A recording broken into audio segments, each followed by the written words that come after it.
हम तो यहां तक कहेंगे,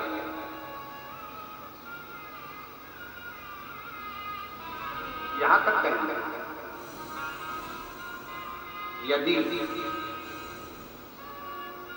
इन नेत्रों की रोशनी भी अगर कम हो रही है ना, आप चश्मा लगाओ, डॉक्टर को दिखाओ, दवाइयां लो, जांचें कराओ, डॉक्टर बोले ऑपरेशन कराओ, क्योंकि हमने पहले भी कहा कि डॉक्टर शंकर का एक रूप होता है। हमने पहले भी कहा कि डॉक्टर शिव का एक रूप होता है। आप जांच करें, आप डॉक्टर को दिखाइए,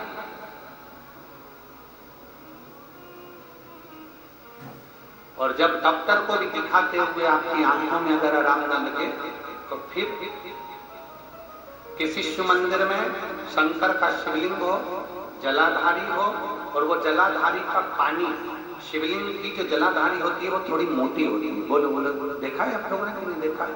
जिस पे ये शिवलिंग रखा रहता है, ये शिवलिंग जिस पे रखा है वो मोटा होता है ना, तो जलाधारी जो मोटी होती है ना चारों तरफ, तो शंकर पे चढ़ा हुआ जल इस जलाधारी में से जब यहाँ से बहकर आता है, उस स्थान पर अपनी हथेली का स्पर्श करें, और स्पर्श कर कर शंकर के मंदिर में ही नेत्रों को लगाने का प्रयास करें। 22 से 25 दिन तक आंखों में लगाने का प्रयास करना। 30वें दिन हमको पत्र लिखकर भेजना कि आपकी आंख की रोशनी बढ़ना प्रारंभ हुई कि नहीं, आपका चश्मे का नंबर ठीक हुआ कि नहीं। नेत्रों पर इस स्थान का महत्व है।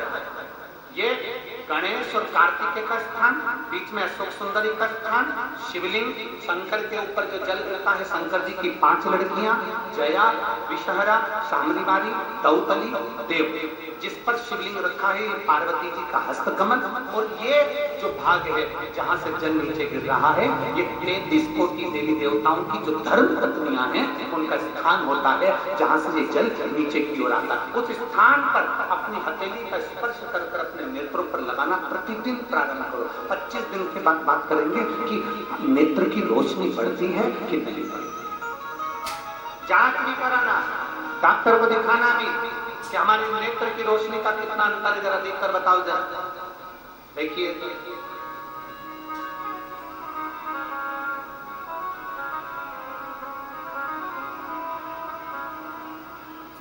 और मेरे भोले तेरा सहारा है, मेरे भोले तेरा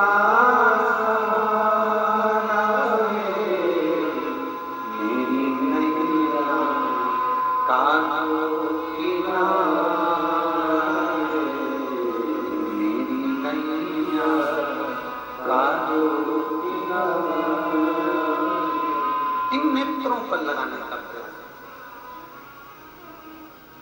ब्रह्मचित्त शिव भक्त शंकर का वो वरदानी भक्त, शनि महाराज ने अपनी दृष्टि दे दी, तकलीफ आई, दुख प्रारंभ हुआ, कष्ट आना प्रारंभ हुआ।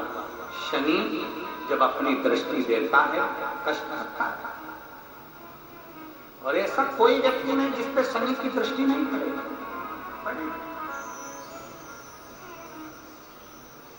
का काम है शनि का अपना काम करना, ग्रहों का काम है उनको अपना करना है, वो करेंगे। शनि ने अपनी दृष्टि दी, ब्रह्मचित्त शिव भक्त की धर्म पत्नी का झगड़ा हुआ, और झगड़ा होते से ब्रह्मचित्त धर्म पत्नी चली गई अपने माय माय। घर में 3 बेटे 2 बेटियां थी, वो भी अपने पिता से झगड़ा कर नाना के घर चली। अकेला ब्रह्मचित्त,